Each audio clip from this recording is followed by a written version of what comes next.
listen, when my life changed, I wanted to know why it changed. If your income goes from 4,000 to well over $1 million, the odds of you wanting to know why did it happen, you'll probably just enjoy it. But I was a bit of an oddball in that respect. I wasn't satisfied with just, I wanted to know why. Why me? I did not believe that there was some emotional or capricious God that picked me out from the crowd. I just didn't believe that. But I knew something happened. And I just said, well, I'm cleaning floors. But there was other people cleaning floors. They didn't enjoy the success I was enjoying. How come me and not them? Why was I so, like I could go into a city and nothing flat, I'd have a business going. I wanted to know why. Because I wasn't even very bright. And I knew I wasn't very bright. There was all kinds of things about business I didn't understand. And so I started to look. And I realized somebody had to know, and they've either written in a book or they're talking about it. I made up my mind I'd read every book that was ever written if I had to. That was the first book I read. That was the only book I had read. I was 26. I didn't even read comic books. Today, Earl Nightingale one time said, if you surround your mind with greatness, some of it will rub off. I've got a beautiful library at home, and I have to expand on it because they've got more books now than shelves. And I've got about 3,000 books on the shelves. They're all in alphabetical order by author. I got a small table that I put in the center of the room. That's my office. It looks out on a beautiful garden. I sit there and I'm surrounded by all this wonderful information. First thing I do when I get up in the morning, I go out and I just at random pick up a book and I sit down and start reading it. I want to study. I want to expand my mind. I want to know more. Well, I want greater order. And all this studying, but I still couldn't tell you why I was winning and why others weren't. And for the same reason, corporations are at stymie trying to figure out how come one will and another won't. Why does one person buy Sean's program and never even do anything with it? Another person becomes a multimillionaire. Now, there's very few that become the multimillionaire. There's a lot of people buy it. They don't know what I'm going to show you. You do know it. I'm going to show you, and I'm going to show you how you can change it. Yeah, there isn't one person in this room that couldn't become a not a million, million's not even much anymore, a multimillionaire, if you will do what I tell you. Now listen, I came here, I didn't have to come here. I wasn't looking for things to do. I had to get up at 5:30 in the morning and drive for 3.5 hours to San Francisco to fly here.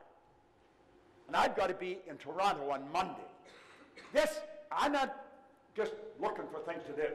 When somebody asks me what makes me tick, I want you to understand what I understand. Because I know that you're capable of enjoying a hell of a lot more life than you're enjoying.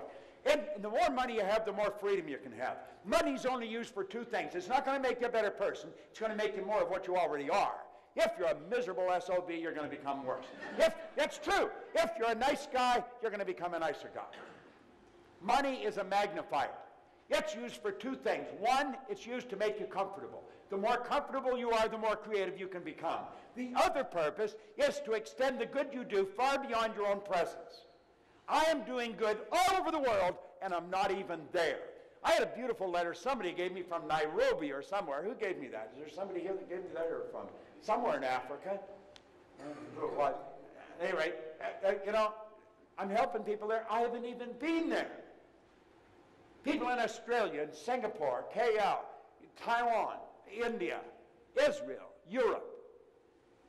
How? Because I had the money to put the programs there. Now what that does helps me earn more money so I can do it in a bigger way. You don't take the money with you, but what you are is yours forever. Now think about it. Look at here. Dr. Truman Fleet was very involved in the healing arts way back in 1934. He said the mind is an activity. It's not a thing. However, we've got to have an image if we're going to have order in the mind. He was very involved in the healing arts, and he realized when you're treating the physical, you're merely treating symptoms. You're not treating the person. You're not treating the cause of the problem. So I said, you've got to get into the cause of the problem. You've got to treat the whole person. You've got to treat the body, mind, and soul. You've got to get the whole person. Yet he said, to do this, we have to have an image. So he said, since nobody's seen the mind, I'll make an image of the mind, and this is what he made. Now, a lot of people will look at that, and they'll sort of smile. I'm going to tell you, that is an absolute genius. I've been studying for 9 years trying to figure out why I changed. I had a guy sit down, and he drew that on a piece of paper. My whole world changed in a few minutes. He said, let that represent the mind, and the body. Now, we know about the conscious mind, the subconscious, and the body. We read about it, but we really don't understand it because we have no image to work with. If you will let your head represent your mind, everything from the neck down represent the body. Now, the mind isn't just in the head. The mind's in every cell of your being. Mind is an activity. Body is the manifestation of the activity. Now, the conscious mind is the part that you think with. That's the thinking mind.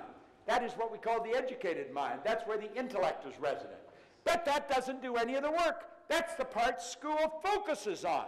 They want you to gather all kinds of information. The subconscious mind is the emotional mind.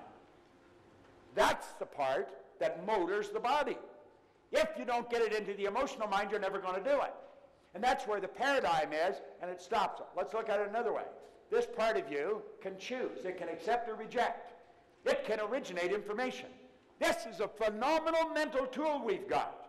I'll give you all these PowerPoints and you can edit them into the show. All right? If one of you guys give me a stick at the end of your jump stick, I'll give them all to you. All right? So there you choose, accept or reject, originate. The subconscious mind operates quite different. It has no ability to accept, or it must accept. It has no ability to reject, and it cannot differentiate between what's real and what's imagined.